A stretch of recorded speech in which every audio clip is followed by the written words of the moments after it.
Bedding locations. There is a ton of options out there for deer on bedding locations. So what we're going to do is we're going to just basically give you some of the stuff that we look for to get us in the right area. From that area, depending on where you are in the country, you're going to find that. You're going to tweak those locations. You're going to see where your deer have a tendency to like to bed. So what we're going to do is give you some options, give you some ideas. One thing though that is a common trait is that does are going to bed closer to the food source.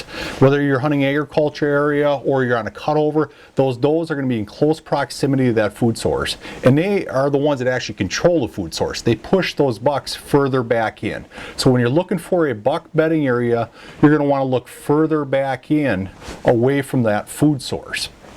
Now, if you're hunting marsh areas, tons of cattails, these big vast open marsh areas, I found that when you find these islands, whether they be red brush or that dogwood island, or whether it be like an oak island, I start looking off of points. Anytime I start finding points, these deer like to bed off of those points in that transition from where the timber meets kind of the cattails or the marsh grass.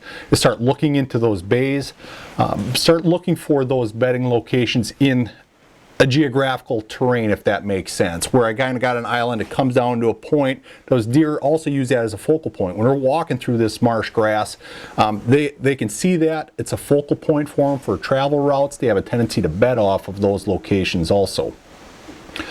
When you're in this big timber area, I start looking at your larger swamps, creek bottoms, creek beds, and I'm not just looking for anywhere along that swamp. I'm looking for, on a topo map, I'm looking for those fingers, those points that drop down into the swamp. I start looking at little high spots. Same thing with marsh also. They don't need a big spot to lay down. Anywhere that's 2-3 feet in diameter, that they're able to just stay out of the water. So you start looking at, if you're hunting a real wet area, start looking at bases of trees where those roots sprawl out. They'll bed onto that little high spot. You don't need this picture perfect is what people think for bedding locations. In fact, these bigger bucks that I've noticed, a lot of times they're in these little spots that you just would not think they would be bedding in. So start looking in those locations.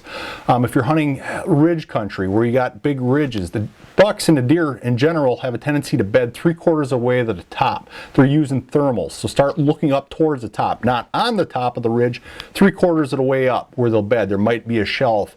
Start walking, start looking in those areas. The time of year that I like to start looking for beds is in February and March. You can even do it January, where you have a good amount of snow on the ground. Now I know some of you are from the south, maybe you don't have snow, so you don't have that luxury, but it allows me to see the actual impressions of the beds in the snow. I can start looking for trails that branch off from those beds, and you start looking for rubs. You know you got a good buck's bed when you start finding rubs, and a lot of them within extreme close proximity of that bed. Because what happens is these deer, especially your older age class bucks that are in a heavily hunted area, they don't want to be out moving, covering ground during daylight. They want that security of darkness.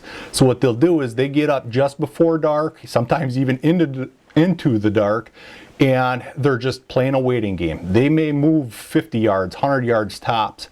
And in that time frame, just kind of like a kid, they get bored, so they start making rubs, and it'll be littered with a fair amount of rubs in that area.